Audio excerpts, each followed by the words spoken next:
when we receive Jesus Christ as Savior. Then we go on to be baptized in the Holy Spirit. CeCe Winans has long been a pillar of grace and faith in gospel music, known for her uplifting voice and unshakable integrity. But recently, she broke a silence that shocked the gospel community. Her words about Tyler Perry were sharper and more revealing than anyone expected.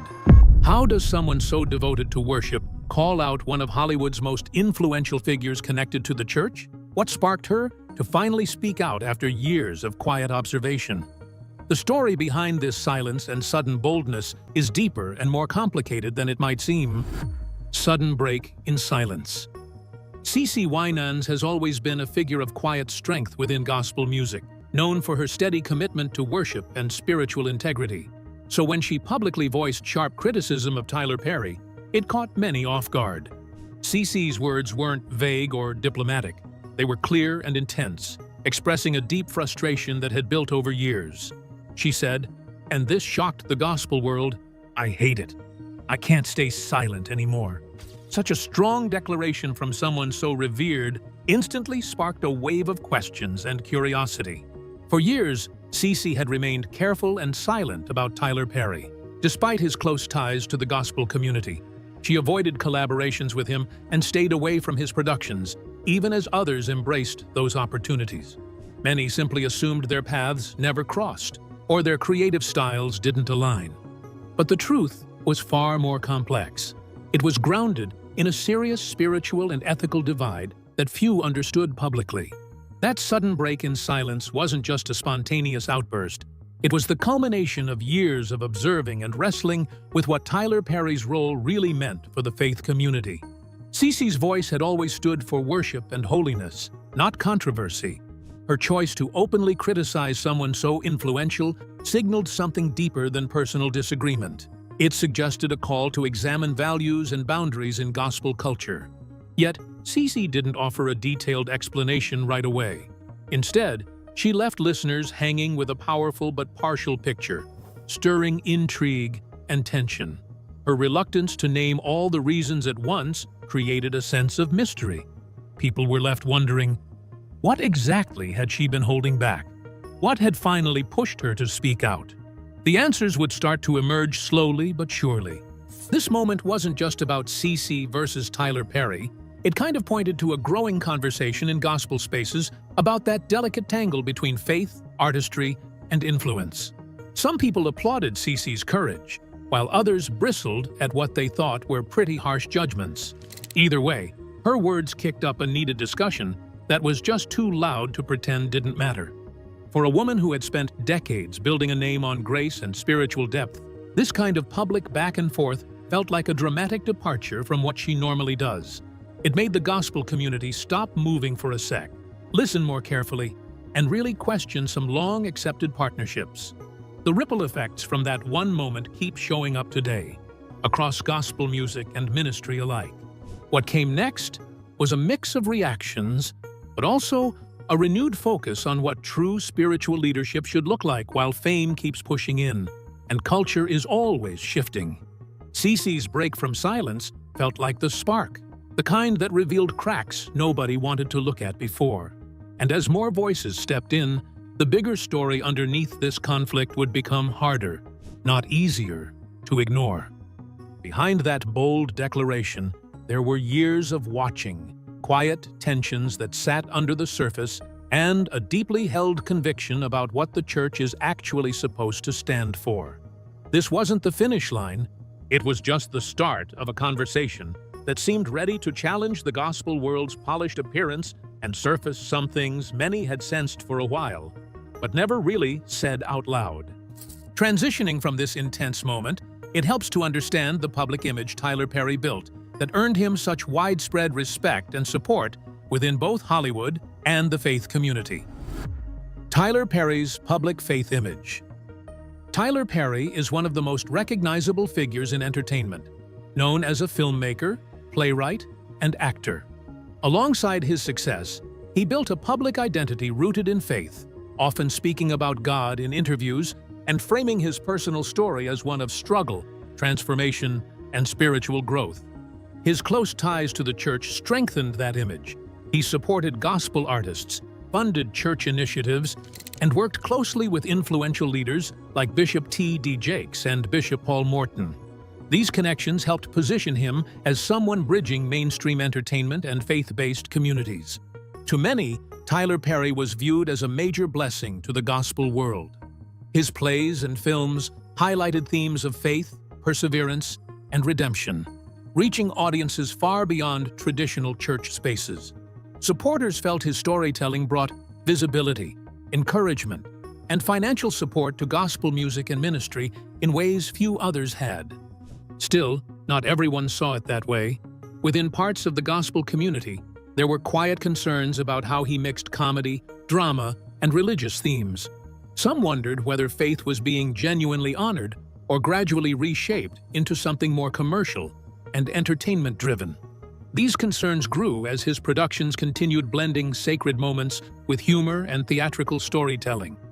His ability to move between Hollywood audiences and church spaces gave him a unique platform, but it also blurred boundaries. Some viewers felt that ministry and entertainment were becoming harder to separate, raising questions about how faith should be represented in popular culture. For a time, strong support from well-known gospel leaders helped reinforce his credibility. Many accepted his public expressions of faith without much scrutiny, choosing to focus on the positive impact of his work rather than question its deeper implications. Over time, however, quieter doubts became more vocal. Some gospel artists and pastors began asking whether his projects were primarily serving the church's mission or reshaping faith into a scalable brand for mass audiences. These questions created an underlying tension that had long remained unaddressed. This is why later criticism from figures like CeCe Winans felt so significant. It wasn't just a disagreement with one individual. It reflected a deeper challenge to the long-standing balance between faith, fame, and entertainment, forcing the gospel community to reconsider what it was truly endorsing and how much influence celebrity status should have over spiritual messaging within modern Christian media spaces moving forward. The conversation also opened the door for broader reflection on accountability, artistic responsibility, and the future direction of faith-based storytelling in a rapidly changing entertainment landscape where influence often outweighs tradition. As whispers turned into murmurs, the gospel community faced an increasing internal struggle, unsure how to reconcile their admiration for Tyler's accomplishments with their concerns about his spiritual message. The unease among gospel leaders. Behind closed doors in the gospel community, concerns about Tyler Perry's approach had been quietly building for years. While many praised his success, visibility, and generosity, others questioned whether blending humor, drama, and faith blurred important spiritual boundaries. Some artists wondered if his work was truly spreading the gospel or slowly turning faith into entertainment. The tension wasn't always obvious. It often showed up in private conversations and cautious disagreements. Gospel leaders and artists wrestled with whether supporting these productions meant endorsing content that sometimes felt closer to comedy or spectacle than ministry. The question kept coming up: where is the line between entertainment and reverence? And was it being crossed too often? In private settings, some insiders expressed concern that Tyler's films and stage plays risked making the church itself a punchline rather than a place of worship. While some dismissed this view as overly strict, the concern never fully went away. It stayed in the background, shaping how certain artists viewed collaboration and exposure. Others pointed out that some productions didn't always align neatly with the values gospel artists publicly stood for. A few performers even said they were encouraged to tone down overtly church-focused elements to reach wider audiences.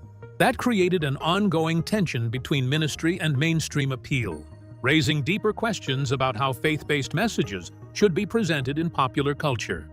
CeCe Winans, though largely quiet publicly on the issue, was often seen as someone who held firm personal convictions. She did not participate in Tyler Perry projects and kept a noticeable professional distance. Those close to her suggested it wasn't simply an artistic choice, but a matter of spiritual conviction and integrity. In a private 2019 gathering, she reportedly said, "I don't support anything that blurs the line between mockery and ministry. I can't." She didn't mention Tyler Perry directly, but many interpreted the comment as referring to the broader style of faith-based entertainment he represents. What once looked like simple distance began to appear more intentional and principle-driven. That underlying tension became part of a larger, ongoing debate in the gospel world about faith, fame, and influence. It highlighted the challenge of maintaining spiritual integrity in an environment shaped by visibility and entertainment value. As these quiet disagreements continued, it became clear the gospel community was sitting on deeper unresolved questions, with growing pressure for clearer answers from its most influential voices.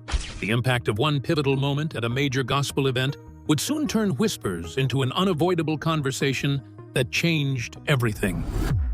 The pivotal Stellar Awards moment. One night at the Stellar Awards marked a clear turning point in the relationship between CeCe Winans and Tyler Perry.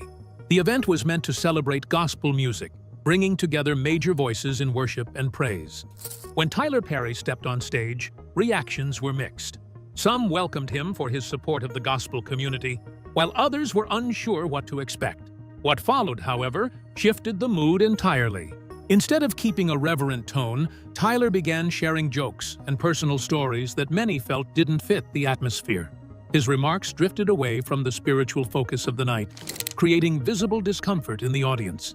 Some laughed awkwardly, while others exchanged uneasy glances.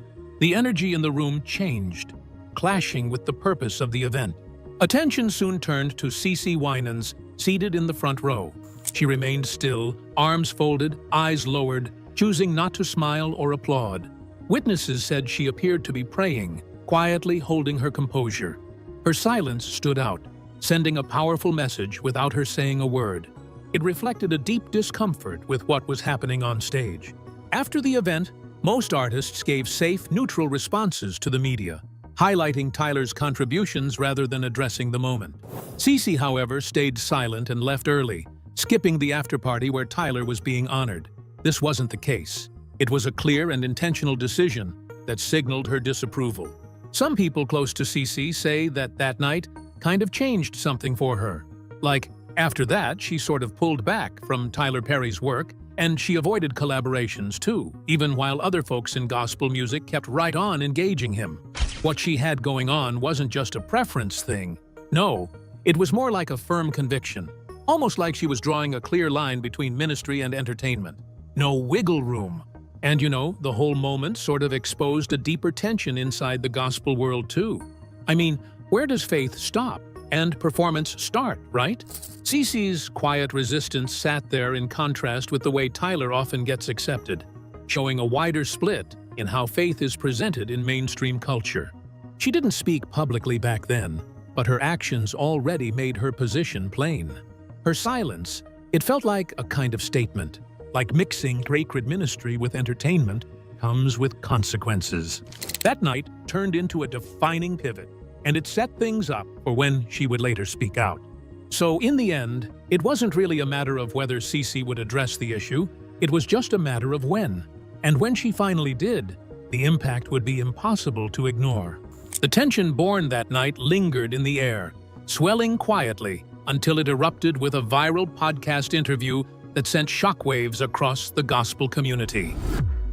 Growing division and fallout. When CeCe Winans spoke in a 2025 podcast interview, it surprised a lot of people in the gospel world. The discussion had been calm, focused on worship and music, until she was asked if she would collaborate with Tyler Perry.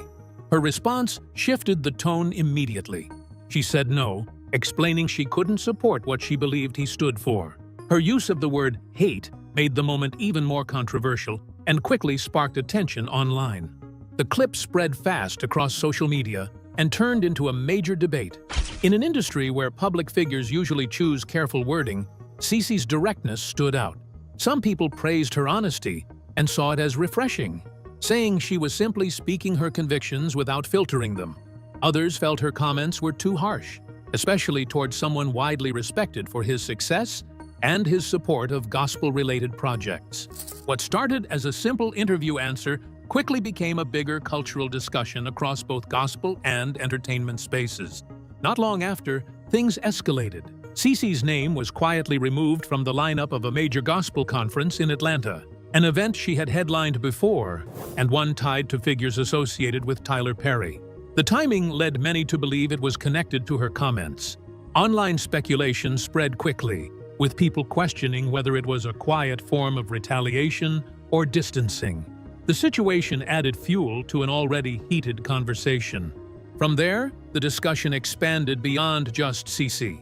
People began talking about influence, accountability, and freedom of expression in the gospel industry. Some questioned whether artists can truly speak openly about spiritual concerns when powerful industry relationships are involved. Others debated the balance between unity and honesty, and whether the church is comfortable addressing disagreements publicly. At the same time, the silence from several well-known gospel figures became part of the story. Many who had worked with Tyler Perry before didn't comment, and even some connected to CeCe stayed quiet. Critics suggested this silence may reflect a desire to protect relationships and opportunities rather than take a public stand. Still, a few voices did speak up. Some gospel leaders supported CeCe's stance, emphasizing conviction and spiritual integrity over industry pressure. Others offered more subtle support through posts focused on faith, holiness, and discernment. Industry reports added more context, suggesting some churches were reconsidering certain films for youth programs, while some artists felt pressure to adjust messaging to align with broader entertainment expectations. It painted a picture of a larger tension between ministry, media, and commercial influence. In the end, CeCe Winans' comments didn't just spark controversy, they exposed deeper ongoing tensions in the gospel world about faith, influence, and integrity. The truth that emerged was complicated and ongoing, but it all began with a moment of courage that no one could quietly dismiss. The larger question for gospel and faith. CeCe Winans' confrontation with Tyler Perry kinda lit up a bigger talk about the gospel business, especially how it connects to fame, influence, and that word people say is spiritual integrity, but also the real heart. And it brings this main question up. Are churches and gospel artists really led by conviction? Or did celebrity culture start steering the whole message? Like at the core, it's about how faith gets shown in a world that's driven by entertainment. For years, Tyler Perry has been viewed as a man of faith, the kind who publicly credits God and supports gospel-related work. But CeCe Winans and some others say it's not that straightforward. They push back on whether his projects actually lift the gospel up or if they end up rearranging it for wider appeal. So you get this tension where true ministry is supposed to be one thing, but the performance side, the one shaped by popularity, can start taking over. A lot of the concern lands on his films. They mix comedy and drama with church-themed characters that feel exaggerated. Some folks call it harmless humor, and others see it as disrespectful. For many believers, the church is sacred, so turning it into entertainment can feel like faith is being treated like a spectacle, and that's where the worries really grow about how people are going to perceive it out in public. CeCe had remained silent for years, but her comments brought these concerns into the open. She warned that when the church becomes a joke, it risks losing its voice and credibility. That message resonated widely, prompting artists and church leaders to reflect on how they engage with mainstream culture without compromising their message. The debate also extends beyond film. Moments like Perry's participation in a church service involving laying on of hands received mixed reactions, with some seeing meaning and others seeing performance. Religious leaders cautioned against turning sacred acts into spectacle, and reports suggest CeCe chose not to participate, setting personal boundaries. Since then, her stance has encouraged younger gospel artists to think more critically about influence and creative direction. Churches are also reassessing partnerships that may blur worship and entertainment, while audiences are becoming more selective about what they support. In the end, CeCe Winans' message focuses on preserving the heart of the gospel. It calls for the church to remain grounded and not let fame define what is acceptable in God's name, emphasizing that silence in the face of compromise can weaken faith. CeCe Winans' truth-telling has sparked a necessary reckoning in gospel music and ministry. Her courage challenges us all to ask tough questions about faith and influence. If you found this breakdown insightful, Please like and subscribe for more honest, thoughtful discussions on gospel and culture. Join the conversation and help keep the dialogue going.